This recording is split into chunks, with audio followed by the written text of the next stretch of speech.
Hi everyone, we've got Facebook Q&A live and this is so exciting.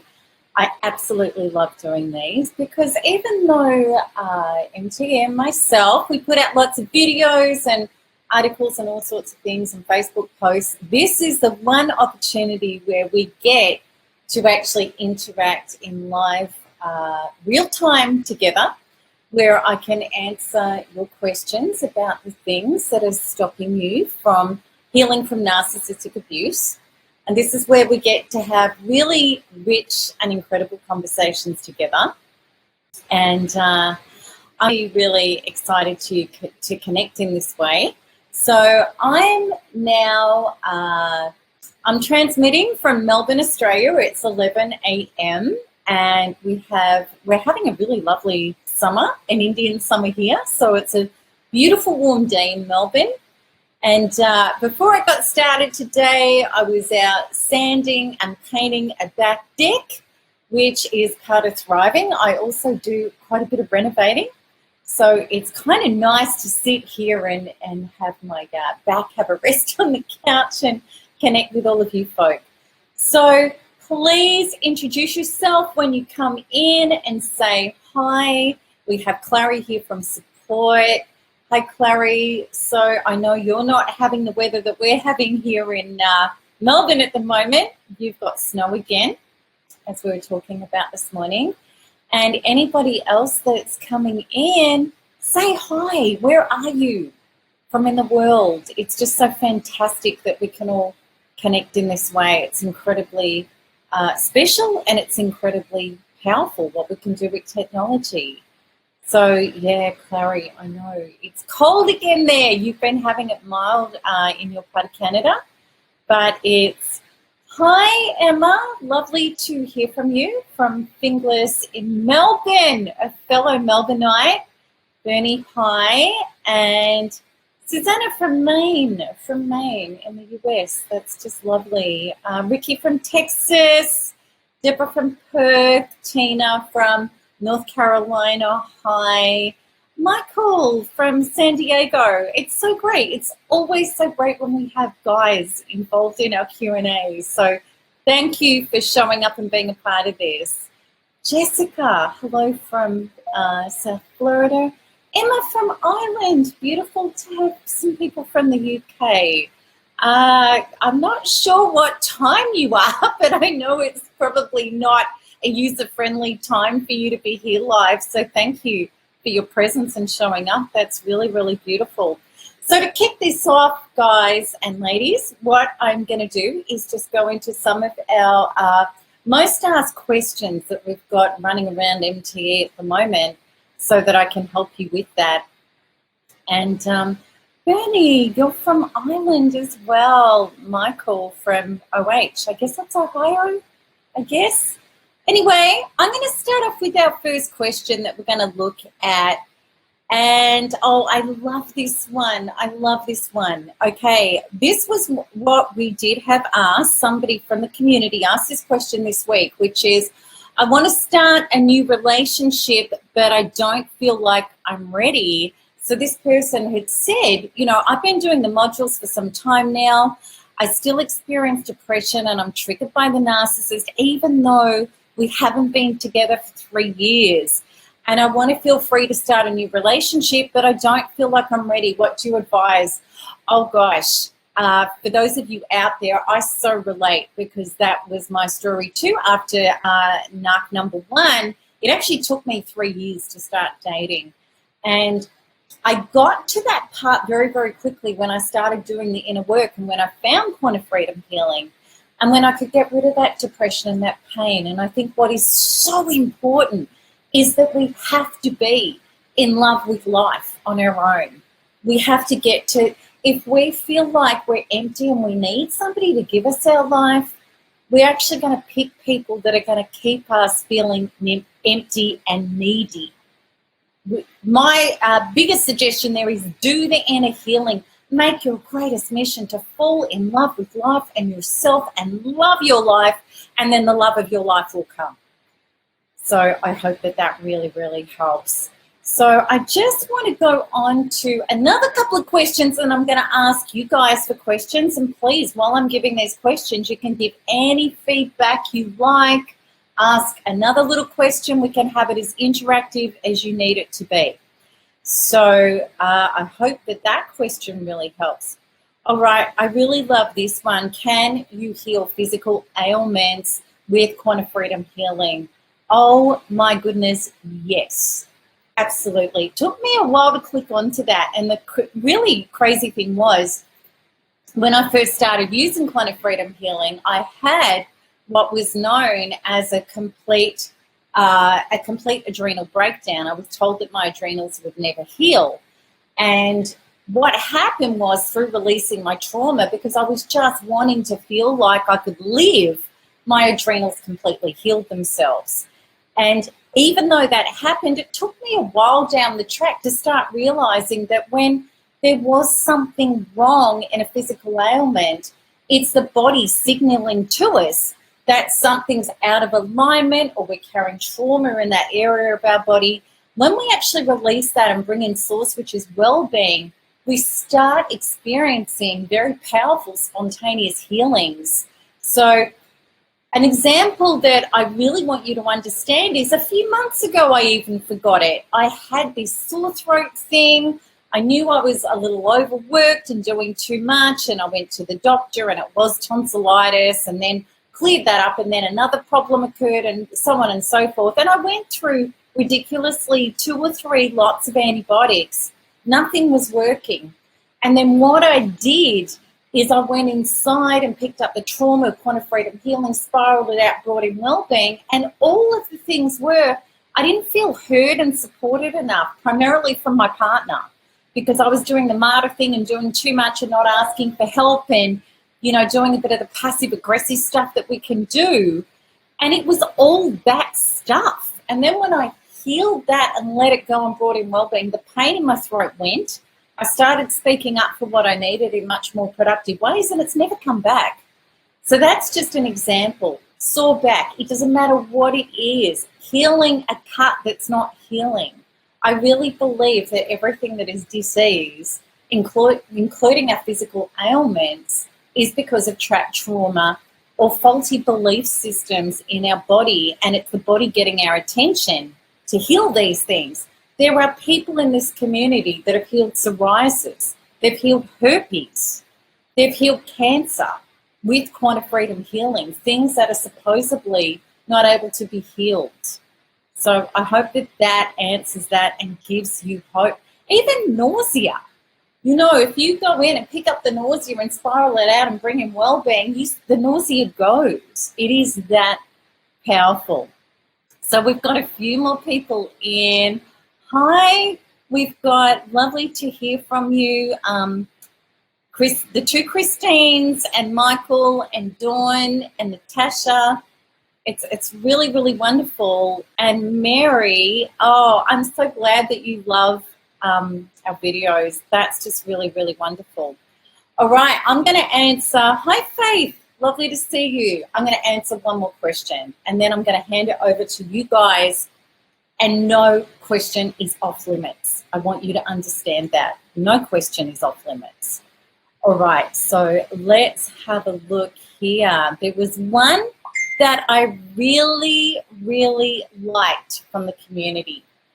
And this one is, just let me find it, because we were talking about it this morning. It's just such a great question.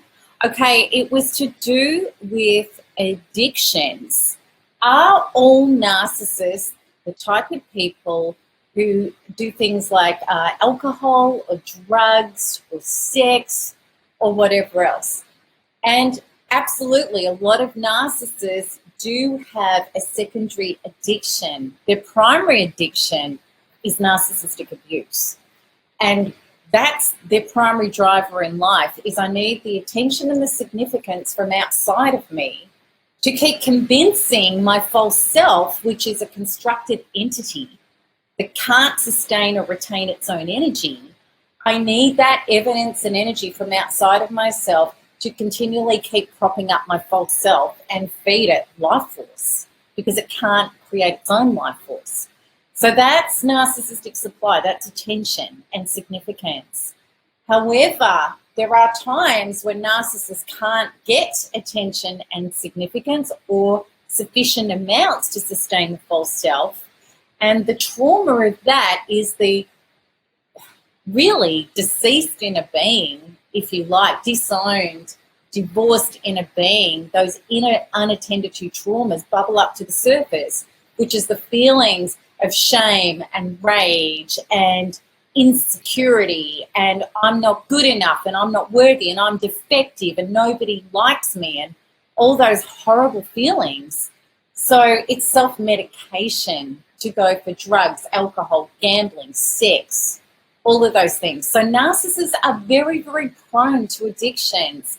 Codependents are very, very prone to addictions when we're seeking self outside of self and we're trying to self-medicate those traumas that we've never resolved and released.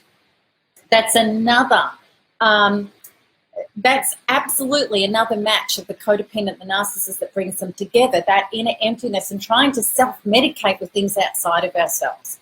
That's why a lot of codependents are very, very busy and they can't just be. And they've always got to be helping somebody, or they've always got to be at an event, or they've always got to be hanging out with friends, or they've always got to be on Facebook. It's for that reason. So I hope that that helps. Okay, well, let's just take it over. And what we're going to do is we're going to go into some of your questions. All right, so we've got Michael has said, I've often heard that there's no cure for narcissism. So it is impossible to have a successful relationship with a narcissist. Michael, this is heartbreaking. This is so heartbreaking for so many of us who wanted, who could see that person's potential, who could, fell in love with all of these things about that particular person. The truth is, I have never heard of or know of one credible case of anybody having a successful relationship with a narcissist. And to me, a successful relationship is where you can meet somebody else's needs and you can have your needs met as well, and you can actually grow and evolve together. It's a relationship that grows. Narcissists do not grow and evolve. Narcissists do not want to meet your needs, and if they ever do, it's only ever for an agenda. So no, you can't have a successful relationship. There are people that can have a safe relationship of modified contact with a narcissist out of necessity. Things like co-parenting, things like family functions, things like business deals where you have to have a narcissist involved.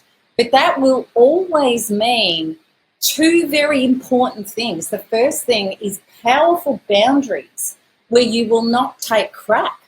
For example, if that person lashes out or if they're inappropriate, you hang up the phone or you leave the scene. The message that you're sending to this person is, if you misbehave, you don't get any of my energy. It's like, a 3-year-old child.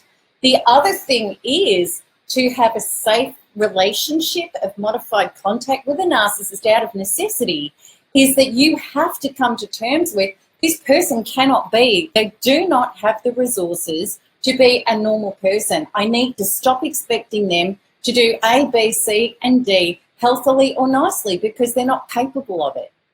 That's the truth, Michael. The thing is, when we really heal our inner stuff that had connected us to narcissists and hooked them into us, we actually don't mind losing them in our life. We don't have that trauma of, oh my God, I couldn't save this person, or I couldn't be in a relationship with this person.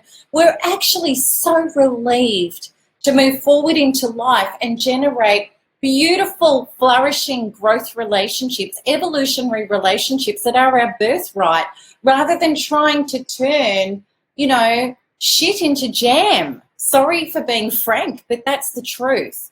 But we need to heal our inner wounds. NARP is so effective to do that. Then you don't feel like you're missing anything. So I hope that that's helped. So Jane Pert, Jane, it's lovely to hear from you. I haven't heard from you. So nice to connect in this way. It really is. How do you view fear in our healing process and life in general? Fear is part of life in my experience. What is an indication in your option? Okay, so how do we deal with fear? You know, this is quite a big topic. Karen, you liked my expression. Yeah, I was a little bit frank there. I don't normally swear kind of in public, but, you know, I wanted to get that across to Michael. How do we deal with fear? Jane, how we deal with fear? Oh, gosh, I want to go really quantum with this because fear was, fear was massive for me. You know, I was scared of everything, even as a little kid. I think I came on this planet, opened my eyes, looked around and went, oh, my God, this is just fear for me. How this may help you. How I really transformed fear was that I anchored into the quantum beliefs. There's only God, there's only love, there's only evolution. I actually even shifted the fears of death. I shifted into the fears of we are eternal, immortal beings, a spirit having an experience of life force in a physical body, but we go on and on and on and on and on. There is no death. There is, I guess, we can never truly live unless we've transcended the fear of death. We can never truly keep growing and expanding until we transcend the fears that somehow will stop or there'll be an end. I believe we're eternal. And I even used to really worry about, you know, Armageddon and the world ending and all that stuff. And then I really got to the place of knowing and believing that even if this all went down tomorrow, we'll go on somewhere else in another way, in another dimension, in another place, because life force is eternal. So to me, there's nothing to fear. And it doesn't, I just let go of every part of fear I could find because I was so sick of living in fear. And we can do that with quantum freedom healing. We can change and release any of our beliefs. When we use the goal setting module, the source healing and resolution of this, and we target any fear that we have about anything, and we bring in the source healing and resolution, we're bringing in the big, big quantum truths that shift us into cellular bigness, which is a complete release from our human experience of being fear. I hope that helps. I don't quite know how else to put that. Okay, Jillian is saying, thanks for your video. They're informative and encouraging. I really, really hope so. Okay, Jillian, I have the NARC program. Why can't I seem to dig in? Oh, gosh. Well, you possibly have got limiting beliefs that are stopping you. Limiting beliefs are very, very powerful. When we have an inner programming of I don't deserve to heal or I can't heal or whatever, you know, that can block us because our beliefs, which are our subconscious, are running 90% of our life and they will hijack what we logically want to experience and achieve. So there really is no other way with NARC. When you recognize you've got a block inside you, you've actually got to stand up to that block with NARC and say, I'm going to target and find this block that is stopping me committing to this. And I'm going to use module 1 and I'm going to say to my body, where is this block? Where is this sabotage? We don't know what it is yet. And somewhere in your body will light up. Then you'll follow the module 1 process and clear it. And then what you'll find is that it's going to be so much organically easier to commit to the inner work because that block is gone. That's your answer. That's the answer. All right, now let's just go back. I'm going to see what other. All right, great. So Natasha, all right, she's saying, hi, Melanie. I just completed module 1 and actually came out frustrated. Okay, so again, that is going to be a block. What is that frustration? Where is it in your body? Okay, and it's going to be a limiting belief. It's going to be something. So you go, okay, if we were to do module 1 or any module at any time and we have a negative emotion, which is either going to be the trauma, we haven't got all of it, or a belief that we pushed up to the surface because we've been working on our traumas. Go to it. Go to it. Load that up. So you're going to say, Natasha, you're going to say, this frustration, where is it? My body's going to light up. I'm going to go in that. I'm going to load that up. I'm going to let that go. I'm going to bring in source. And so on and so forth. And you just keep tracing the negative emotion back, releasing it, bringing in source. And you might end up with the belief where you go, I don't deserve the light.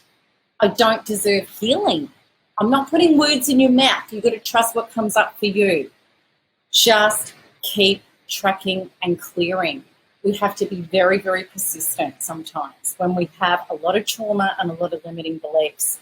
But the work and the effort pays off 100%. So, Kenneth, all right, you've got me through the last year after 12 years. How do I move on?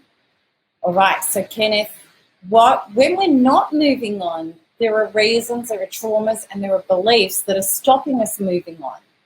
You know, and we know that because we feel stuck, we feel blocked, we feel still depressed, we feel like we don't have the energy, we don't feel like we have the way, the wherefore of how to do these things. It's so about, Kenneth, I'd love you to come into my free webinar if you never have, so that you can really experience what it is to load up and release these blocks. And once we bring in life force, we have space, which is inspiration, which is positivity, which is energy, which is what connects us to the organic truth of life force moving through us as us, which is about expansion, which is about moving on. It's the very nature of the expansion of the universe, and it's who we are without our trauma. So if you come into my free webinar, you can start experiencing and the thing is with moving on, you know, we don't move on and then we feel like we can move on. We start feeling it on the inside that it's possible to move on, and then we start having the inspiration and taking the actions and actually drawing from the field, which is life, intrinsically connected with our energy. We start receiving the solutions, the openings, the opportunities. This is why when we've got limiting beliefs or traumas that are stopping us doing that, we try to push forward into life, we try to move on, and we keep defaulting back to I'm stuck. I'm trying, but I'm stuck, because the inner is not allowing us to do it. It's actually the definition of schizophrenia. When people try to push past their blocks, because your inner survival systems are saying, stay stuck, stay safe, stay frozen, because it's the only way to be safe. Because if I move on and I try to expand, I'm going to get smashed. That's an example.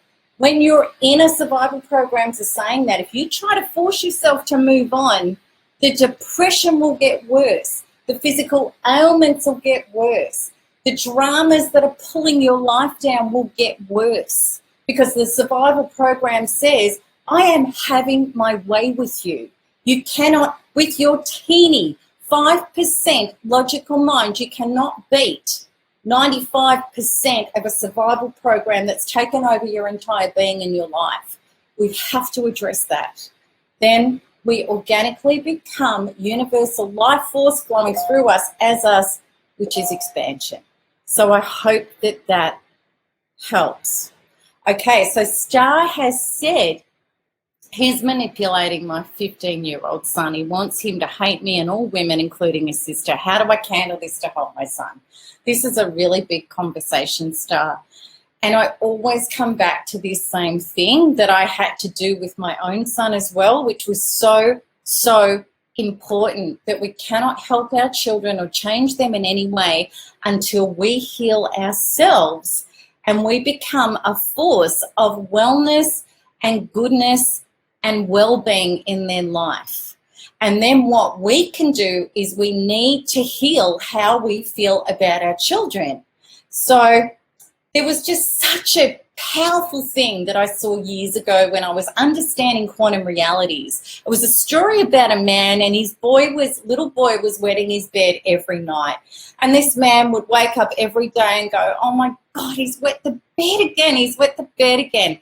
And our children are epigenetically, energetically so connected to our energy However we see and feel them is exactly what we experience from them. So this little boy was continually wetting the bed. And then this man started to do these meditations and these self-hypnosises on himself where he felt and saw his son waking up with a dry bed every morning.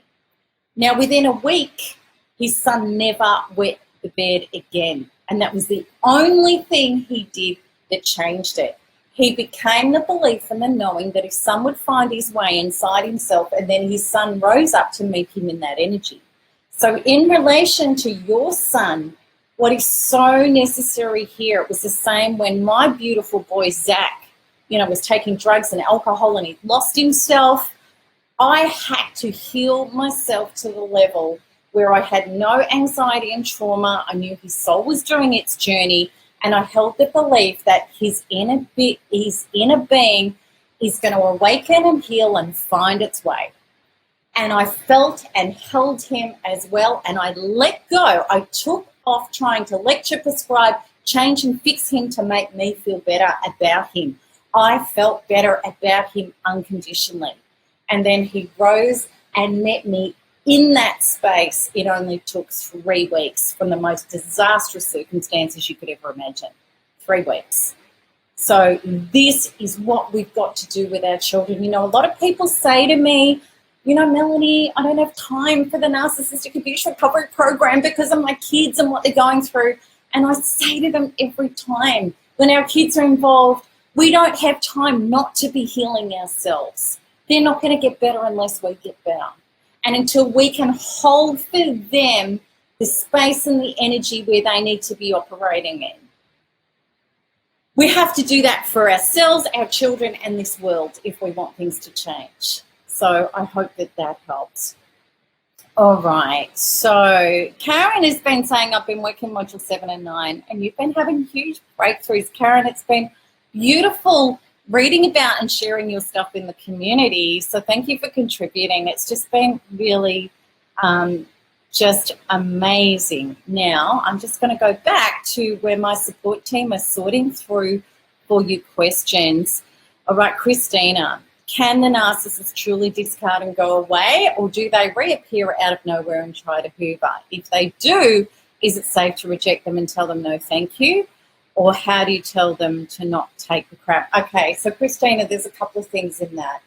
Definitely if we've got a lot of inner traumas about being abandoned and left for dead, and people don't give two hoots about us, we're small, we're insignificant, we're nothing, we could have a narcissist up and go and we'll never hear from them again, because the narcissist's purpose in our life as a soul contract is to bring to us our greatest unresolved traumas and wounds, so that rather than keep looking outside at the narcissist, we can go, oh my God, what have you found and smashed up in me that's brought me to my knees that I need to heal to have my fantastic life? So it's actually, honey, it's actually not relevant whether the narcissist is ever going to come back or not. What is relevant is about what hurts the most about what's going on, and what can I turn inwards to heal? Because I promise you, when you do that, you couldn't care less whether you're going to bump into them in the street, whether they're going to try and make a contact with you, or whether they never do for the rest of their lives. It will become completely irrelevant because it's become all about you. So narcissists, if we're not good with our boundaries, if we tend to, feel over-responsible and over-compassionate for people at the expense of compassion and responsibility for ourselves, absolutely a narcissist may hoover. If we're the type, because again, they're going to trigger that unhealed wound that gets us to cave in. If we're the sort of person, and I was all of this, so different things would happen at different times. And another big wound that a lot of us can have is we have to have the last say, and we have to be right, and we want to be righteous, and we want to make them accountable. And we hear about, the narcissist doing or saying horrible things like smearing us, and we make contact with them and say, don't you dare do this. And, that can be other wounds that we have to heal. The belief of our inner identity is created by what other people think of us. No, it's not. It's about what we think and how we feel about ourselves. then the rest of the world follows. So I hope if when we've healed the fear and we're in our power and our boundaries with a narcissist, as they could show up, we could stare them straight down the barrel and then just walk away. If they come after us, it's like, one hand on me, you have an intervention order on you, go away. When we mean it, we mean it. The interesting thing is with narcissists, when they know that we mean it, they leave us alone. If there's still the possibility of narcissistic supply and getting a feed and getting significance and knowing they can affect us and they could keep us on the Hoover list for a bit of sex on the side if their current partner, you know, does the wrong thing by their false self, all that rubbish. If we're still unhealed and they know that and they sense it, you know, they're still going to dick around with us. But when we get to the point, you know what, narcissist, you're just a catalyst showing me my wounds so I can heal, to have a great life, not this rubbish. Nothing, not interested. I've got the lesson. You smashed me, you crashed me. I'm focusing on my own wounds and healing that, thank you brought to my attention, but I don't need anything else. Okay, that's it. That's absolutely where we go with this stuff. So I hope that that's helped. All right. So it's hard to move on when they're using our children against you. Yes, Star, it is. And narcissists all do that. It's synonymous with narcissism. But I promise you, when you let go, see, the thing is, narcissists love to know that they get to you and they can use your children against you very, very effectively. But we have to let go. We have to heal ourselves. We have to show by example to our children what it is to detach, to be unaffected, to know that no matter what somebody says or does, that we can retain our inner identity and our belief in ourselves, and we can create and generate healthy lives and relationships, regardless of what one person is or isn't doing. When we start demonstrating that by example, our kids follow. The interesting thing about our children, I believe, is this number one point. When we get okay with something, our kids do too. When we're not okay with something, our kids aren't either. You need to get okay with it. I hope it's just everything. I know with my son, when we originally lost so much and we went from this beautiful house that, you know, I'd paid for, and we went to, you know, squalor compared to what we had, he was like, oh my God, we're going from Mount Eliza and we're going here and we've lost so much and I can't, you know, my friends. And of course, you know, it affected him. But when I got okay with our souls and our value and our lives and our authenticity is what is so important, he got so okay with that as well. That's where we need to lead our kids to. And we'll rebuild all that stuff, but we need to get well first. Okay, so parallel parenting and the triggers that keep us hooked in and dealing with children being used. Yeah, we've got to detach. We've got to parallel parent. And I just did a big video about all of that stuff. So Sood, I think that's how I pronounce it, turning 50 tomorrow.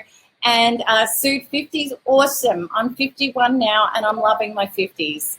So bringing my 12-year-old triplets to New York, he wanted to go with the kids to get, but didn't hear from him. Yeah. Okay. All right. Narcissists will do things to intimidate you and try and make you scared. And they can only feed off our fear. So what happens is when we let go of that fear, we know its tactics. Our biggest mission in a narcissist is not to try to do something to get our fear down. It's to actually let go of our fear. Most of it is hot wind. It's just intimidation. And then when you're triggered, then they can act off that. Don't reply. Don't respond. Stick to the facts. Let go of the fear. Let them try their hardest.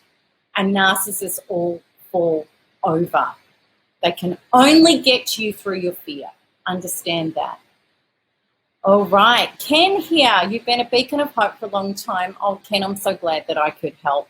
I'm having issues with my wife. It looks like she's turning out to be a narc and there's too much at stake.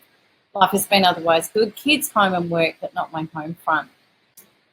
Oh, gosh. Well, I think, and this is where we need to go for evolutionary relationship, which is where we front up to the people that are important in our life and we say, look, maybe I love this stuff. Catherine Woodward Thomas, a beautiful friend of mine, really helped me out with understanding this. And how she states it is something like this, is you say to that person in your life, look, I really would love to talk to you about this and I've been amiss. I haven't been completely truthful and honest with you about how I've been feeling. And I haven't been honest enough about, needing to talk to you about this. And what I would love to do is have a relationship where we can work together and we can be honest with each other. And I can tell you what I need and I can see what you need. And we can, so really what I'm saying is through complete honesty and vulnerability is we ask people to meet us at a high level of relationship. And then we see whether or not they can.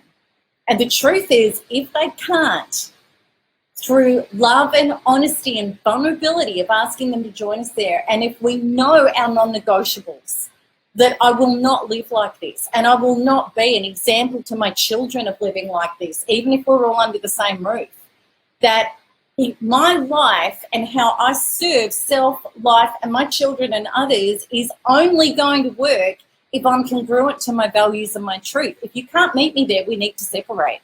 And yes, there's pain. There's a lot of stake. We lose.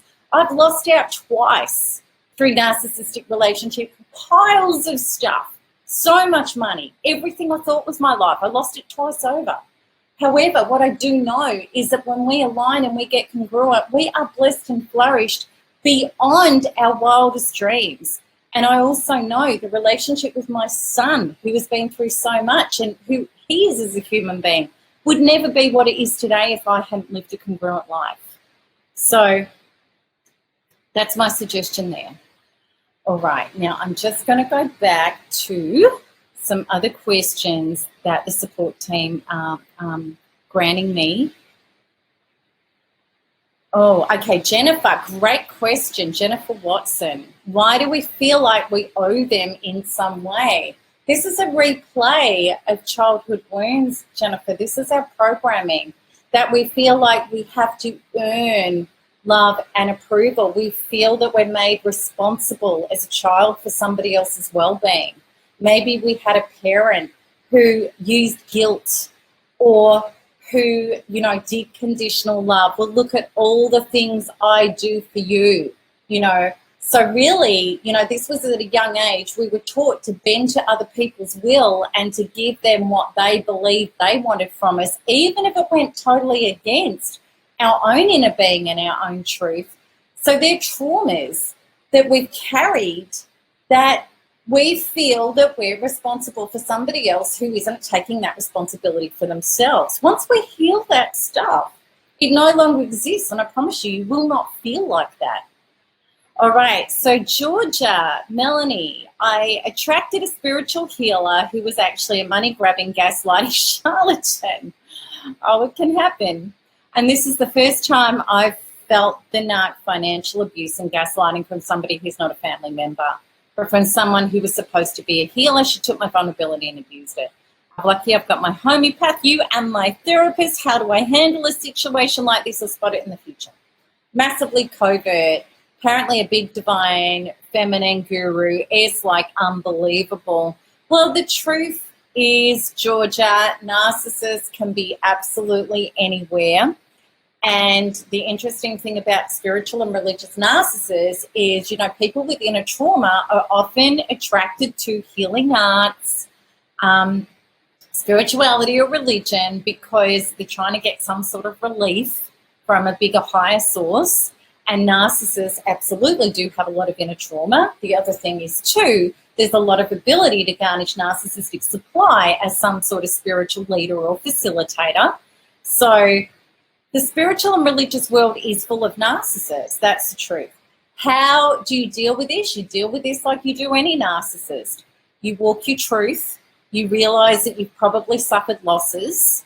The narcissistic lesson to our soul in evolution can be very, very costly on a financial level, but it's incredibly rich on an evolutionary level. So, if you don't have a recourse, for money or finances, if there's nothing in writing, well then, sometimes we just have to say, well, wow, this lesson in evolution cost me a lot financially, cost me a fortune financially with 2 narcissists, let me assure you. But the gift always is, okay, where did I hand over my power? Where did I not listen to my inner self? Where did I have the fear of crap, criticism, rejection, abandonment, and punishment as a result of not speaking up? Because the truth is, with all of us, we felt the heebie-jeebies, no matter who the narcissist was, but then the mind jumped in and we went, well, you're a spiritual guru and people love you and you're really, so I should be trusting you, but your inner being's going, no, but you did anyway. So it's like, well, why aren't I showing up as a full adult in my body, taking care of myself? Where haven't I realized that my boundaries, my finances, my life force are my responsibility, nobody else's? Where do I not get things in writing? Why am I not doing that? So all our fears and traumas about all of this, we go into the NARP program, we find them, we heal them, we resurrect into this beast, this boss that has healthy, powerful boundaries. And you know what? You'll never have to fear a narcissist again, ever. Because if something feels off, you'll say, look, I don't quite feel comfortable with this. Could you please explain that to me? Can I have that in writing? Or the first time round when we feel like we're not getting our money's worth, we'd say, look, thank you, but I'm going to go somewhere else. You'll never get taken down again. How could you? Does that help? All right. So let's see how do you do away with the fear of what they're going to do? That's modulating NARP. Angela, God, that's big. Because, narcissists are kind of like this sneaky, covert thing behind the surface, and we know they have no filter, no boundaries. We know they're capable of virtually anything. So, of course, we're sitting on our lounge room couch going, oh, my God, what are they plotting? What are they going to do? What are they going to do to me next? And that alone takes us into disassociation out of our powerhouse to be able to generate, heal, and create a great life. So what we have to do is we've got to modulate in NARP is one of the most worked modules because it's all to do with the fear of what the narcissist will do next. And every time it triggers, we release it, we come back to this centeredness of, I know that source and life protects me, loves me, and everything is unfolding for the highest good of me. So go for your life. Try. When we get to that point and there's no fear, I promise you, they try and it doesn't work. Everything falls apart for them. This is an energetic spiritual system that we live in. When we're trying to do it from here, it's wrong town. When we get it right in here, we have enlisted all of life to look after us. One of the most amazing Thriver shows that I ever did was with Preemie. And Preemie ended up, she worked module 8 over and over and over and over and over and over again. And she ended up, the narcissist, finally in court, missed a plane, all this stuff went down, everything fell apart for him. It was like every roadblock just happened. She got awarded full custody of her daughters. Unprecedented. That's what I'm talking about. So, oh God, when you live energetically from the inside out, you will start to see the miracles happen that you could not have possibly devised or created on your own. You have all of existence backing you, working for you. That's empowerment. That's what thriving is. So Erin has said, I love you, Mel. I love you too, Erin. Thank you. That's so sweet. I'm doing NARP and my case is turning a corner. What can I do to do more? I'm on the verge. Just release your fears and just open up into this big space inside you where you know it's all being taken care of. Also, what is so powerful, Erin, is to get to the point of complete allowing and acceptance. No matter what, I don't even need that breakthrough for everything to be perfect. It will be what it will be. I'm allowing the universe to take over, and whatever unfolds is for the highest good of all concerned. I'm totally at peace with whatever. When you hit that, you won't see the magic that happens in your favor. That's the most powerful thing you can get to. All right, so Val has said, he discarded me months ago. I'm still in denial and I can't let go. Val, my heart goes out to you. That is so painful when we're there. Oh gosh, I remember that.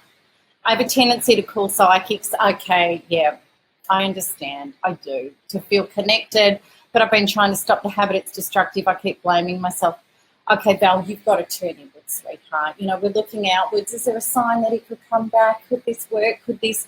And you would know that emptiness and that anxiety and that depression because, honey, you're not in your body integrating yourself to come into the person that you need to become to be loved and cherished and supported by an intimate other as well as life and others in general. You've got to become that force to receive it. So this isn't about him. And if it wasn't him that had come into your life to leave you and hurt you in this way, it would have needed to be somebody else to show you, sweetheart, those gaps in you where you're not yet loving and being yourself as wholeness. And of course, this is all a repeat of childhood. This is all, and past lives and epigenetic generational trauma through your family.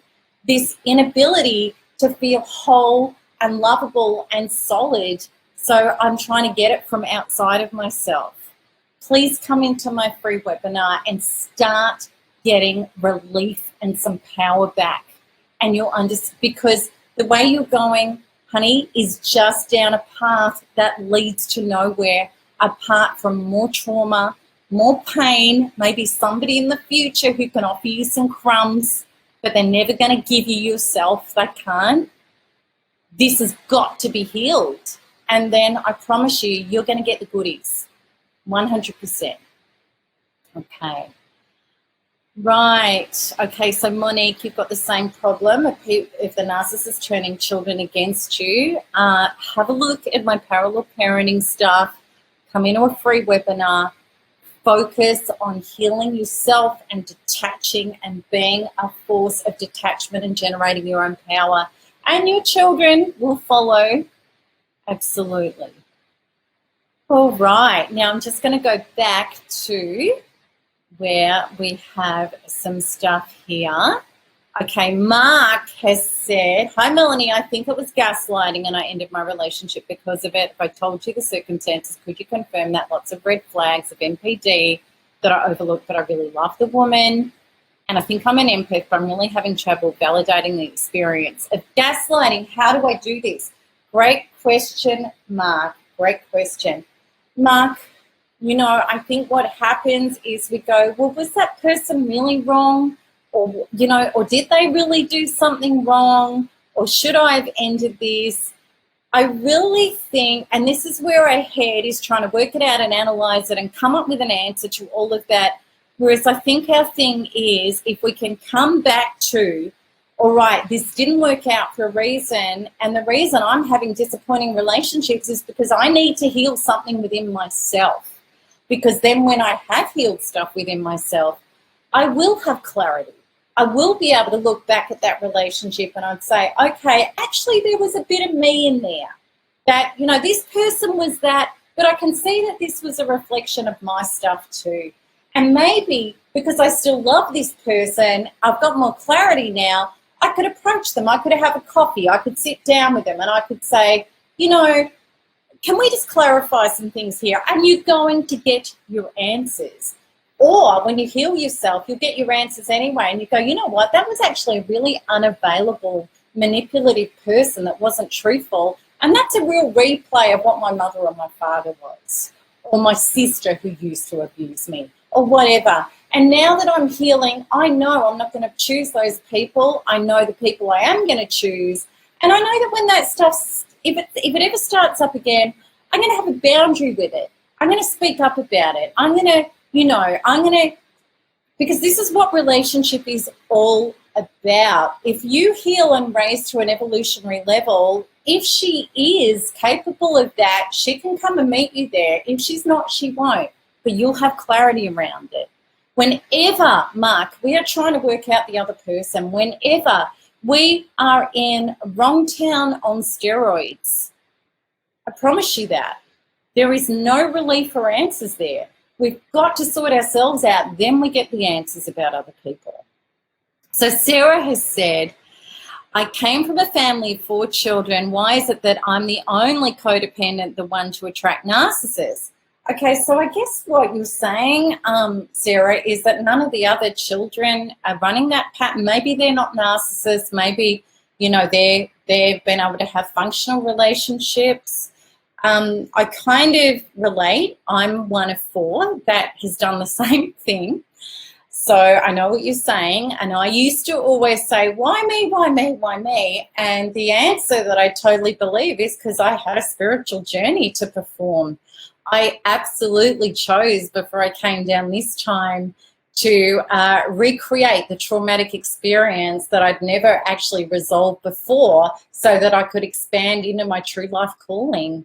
So I believe, Sarah, for all of us that are going through this experience of being submerged into the darkness of a narcissistic abuse experience, that we're all called and we all chose and we all wanted at a soul level to have an extraordinary life experience, to know what it is to live trauma-free, to bring in light, and then expand into the evolutionary thriving beings that are our birthright.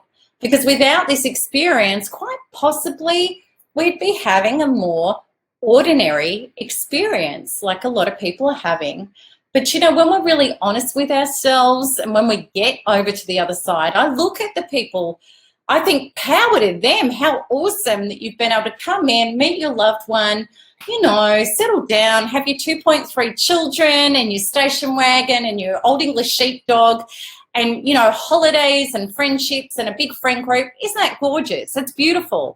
Power to them. That's what their souls chose. That's not what our souls chose. Would I have been happy with that? No, I'd be bored. Okay? And I think we'd all be bored. It's not what we chose. You're here for something big and great. That's why you're doing this. Okay, so Jamie, this is a difficult one. What should I do if I see narc traits in my 13-year-old? I really want you, Jamie, to Google a presentation I did on what if our children have narcissistic tendencies, so that because there's a big answer to this. Again, it's about healing ourselves. It's about seeing our children as coming into their inner awareness and their true selves, and it's about having boundaries where we're not overcompensating. I think a difficult thing that can happen with a lot of people is that their child has been co-parented with a narcissist and they try to soothe and smooth and, you know, feather the nest for that child because they have such a horrible time with the narcissist, but they leave out the essential things, which are boundaries and saying no and, you know, teaching by consequence. I remember a story with my son, you know, and he was co-parented by a narcissist, and, you know, my son was running typical teenage stuff, some real entitlement stuff. And one time with cricket, he was captain and he was very talented. He's like, I don't need to go to training. I don't need to go to training, you know, and we used to fight about it. I'd lecture, prescribe, and, you know, chase him down at friends' houses and get him to training to do the right thing. And then I spoke to his coach and I said, why don't we put him on the bench? Why don't we bench him? He won't go to training. Bench him. So we benched him. His coach totally agreed. He got benched. So he learnt by consequences. If you don't go to training, you don't play the game. And he kicked and he screamed and he carried on and he cried. And I just put my fingers in my ear and said, oh, well, they're the consequences. Do you know what? He never missed training again. That's what I'm talking about. Tough love, boundaries. We have to teach people that have over-entitled and selfish attitudes that there are consequences to your behaviour. You don't get what you want when you behave like that. Don't lecture, don't prescribe, don't fix, don't change, just do it. That's all you can do, and that works. Okay, so Gillian has said, I know that NARP is real. The first time I hooked up to the healing matrix in your workshop, I felt energetic electric currents all through me. There is incredible energy that happens when we work at the quantum level. And when I set up NARP, there are energetic imprints and intentions in there that actually do the work deeply in your DNA. As your DNA shifts, you know, it'd be great to be able to get it under electromagnetic kind of filming, and maybe one day we can, because there is stuff happening. There is totally stuff happening. Okay, so I'm going to go back to some of the questions here. Okay, so Martha has asked, how about what to do when you've learned how to deal with the narc, everything you've said, but you get your confidence and strength back? I cannot do that. Anger still consumes me, although, okay. So when anger still consumes you, Martha, the easy answer is you've got to get the anger, that trauma out of your being, and then anger won't consume you because you won't have anger inside you. It is that simple, but it's a matter of doing the work. Come into my free webinar, see what the work is. Martha, for myself personally, the kind of negative emotions I had were anger, where I've been ripped off, I've been deceived, I've been betrayed, I've been lied to, you know. And I used to be a person who was very much about righteousness, right and wrong, you know, and these feelings were like toxic poison inside of me. And the thing is, when we have these negative emotions inside of us, it takes an enormous, enormous amount of energy to have any space in our being to do anything else, because this is the fuel that we are burning and burning and burning and burning, and we're trying to survive. The interesting thing about our inner beings is they are timeless and spaceless, and it's all one. The quantum level is everything is interconnected. Our inner being works off that quantum level. Our inner being knows no difference between the hatred towards somebody else and a hatred towards ourselves. It's not God, it's not love, it's not universal energy, it's wrong town, it's not who we really are. So it consumes and burns our fuel, leaving us with very limited resources for inspiration, creation, love, well-being, expansion, life force. So that's why we've got to get trauma out of our body. And you know what?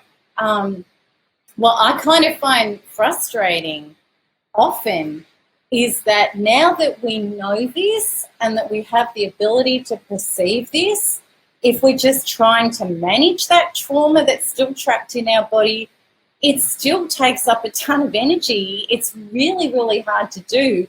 You know, before I found the quantum tools, what I used to do is, you know, I'd get up at 6 a.m. in the morning and I'd meditate and I'd and I'd chant and I'd do yoga and I'd do this and I'd do that and I'd do the other. And really all I was doing was trying to soothe my trauma and my anger and my resentment to give me enough energy to get on with my day.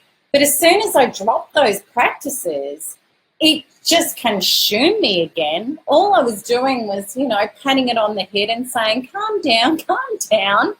And then when I got the quantum tools and I got it up and out of my body, there was nothing left there to manage. I don't have an angry bone in my body about what happened to me. There's nothing. There's only just gratitude, space, and expansion and freedom. So that's our goal. That's where we truly, truly want to go to. So I'm going to scroll down to Sarah here. Sarah, I've been working through the modules and I know the format. When I get triggered and I'm out about in the car, can I lead myself through the steps of the module and it be effective? 100% Sarah, yes, you can. Totally trust yourself. You would know the process over and over and over again.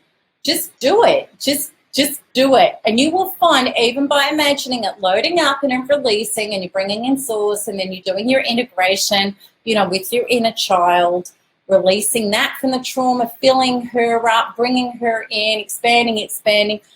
Do that. You can do that anywhere. You can do it walking. You can do it while you're sitting waiting at an appointment in your own head. You will feel powerful relief and you'll become your own source of it, 100%. So, Susanna, why is it so hard for me to believe that people can't change and there are really people without a conscience? Why do I feel bad for abusers? Why is it so hard for me to believe that people can't change? Yeah, and there are really people with, why do I feel, okay, because, honey, what you want, I used to feel the same. You cannot tell me that people can't change. And I promise you, when I dug in and healed that, and I've done healings with lots of people with quantum freedom healing with that over the years, what there really is a little child in there that's saying, oh, God, if only you can be well, you could love me. That's what that's about. Totally.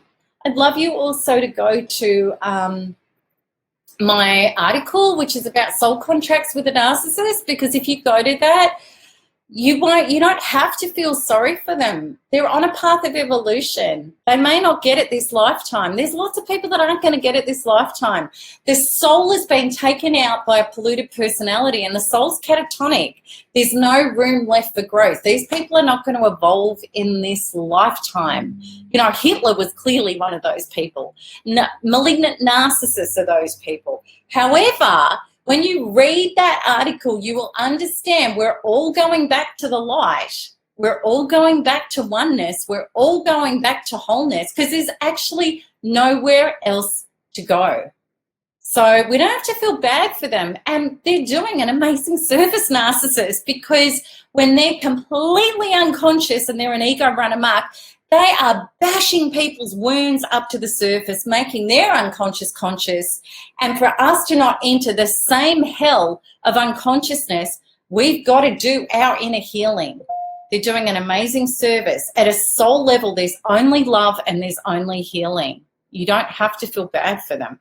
But you've got to release your traumas and your beliefs that are saying, well, if I can fix damaged people, they can love me. All right, so Will, how to find that middle ground between an empath and a doormat? I love that question, Will. That is just a perfect question. Oh, God, there doesn't even, an empath cares, but to be an effective empath and not turn into a resentful martyr, you have to love self first. So what you say is, look, I'm willing to listen, I'm willing to help, but definitely not at my own expense. I'm not going to drown while you're drowning to try and save you from drowning.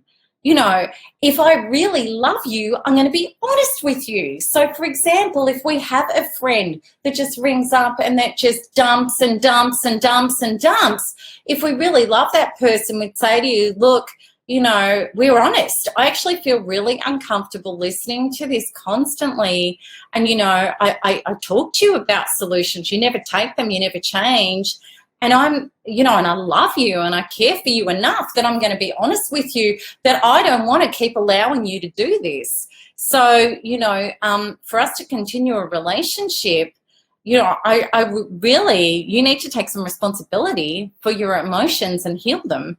And, then we can do this beautiful journey together.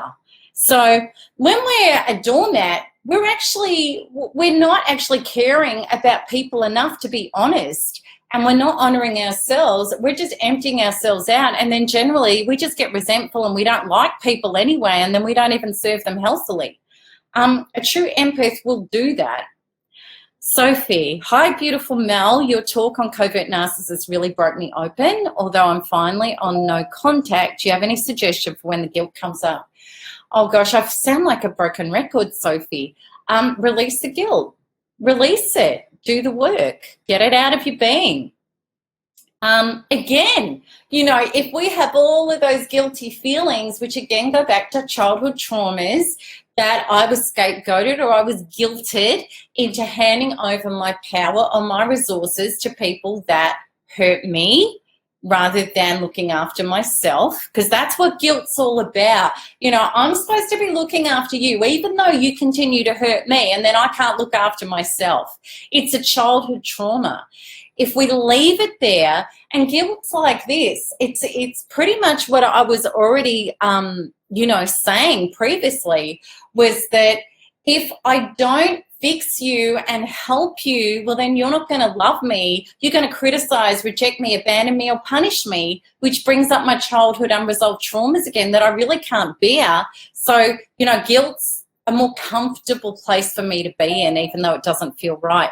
You need to heal that guilt out of your system, and the original traumas of that, then I promise you won't feel guilty. You won't, Sophie, you won't. So, Suzanne, how do you know you're dating a narcissist? Well, normally when you're dating a narcissist, things start feeling off. You feel like you're giving up your rights and your opinions and your boundaries. You feel like you have less and less space for your feelings, your well-being, your life, your outside support systems and interests and life get eroded, and things become more and more and more about the narcissist. So a really good way to flush out a narcissist if you start dating one is to insist on your own things, your own time, your own boundaries. And if this person is a narcissist, they're not going to like that, or they could go missing in action and go, well, I'm not getting enough narcissistic supply from you, which means that I'm going to get it from my peripheral. So they could be dating and having sex with other people and lying to you about it. And trust your gut. If that starts feeling off, check up, ask questions. You know, things will feel off. They'll feel really, really off. So everybody, I am so sorry we've run out of time for questions. This goes so quick, doesn't it? And I want to thank you so much for joining me at this live Q&A. And if you're watching the live replay after the fact, you know, that's going to be wonderful too, because I know that other people's questions are going to be your questions. And if your question didn't get answered, please know that we keep it on file. Just write your question in the comments. The support team goes through them, brings them out, and we're going to bring them up at the start of a future episode. So I don't know about you guys, but I absolutely love this format of connecting with you live. The energy I think that we all get to share in this powerful healing evolutionary container is more than spectacular. And we're going to be doing another live Q&A in a couple of weeks, and we'll be announcing that next one on social media and through the next new life newsletter. So I just want to say so much love and thank yous and goodbyes to all of you, and I hope that you have a beautiful evening or early morning or afternoon, no matter where you are in the world. And let's all just make that pact with each other that we're going to become, you know, the best, freest, lightest, healed human beings that we can to make a difference in our own lives, our children's lives, and every life that we touch, so that we can shift our world out of victimization and trauma into true thriving and brilliance and love. That's my greatest mission and what I share with all of you. So thank you so much, everybody, for being here, and so much love. Okay, and keep connecting to all of my resources. And please, if you haven't yet, come into the free webinar until you experience quantum healing at a level that shifts your DNA. I promise you, you have not stepped out of your family sedan and gotten into your Ferrari yet. That's how powerful this stuff is. This is the way we can heal now. So everybody, lots of love. Bye-bye.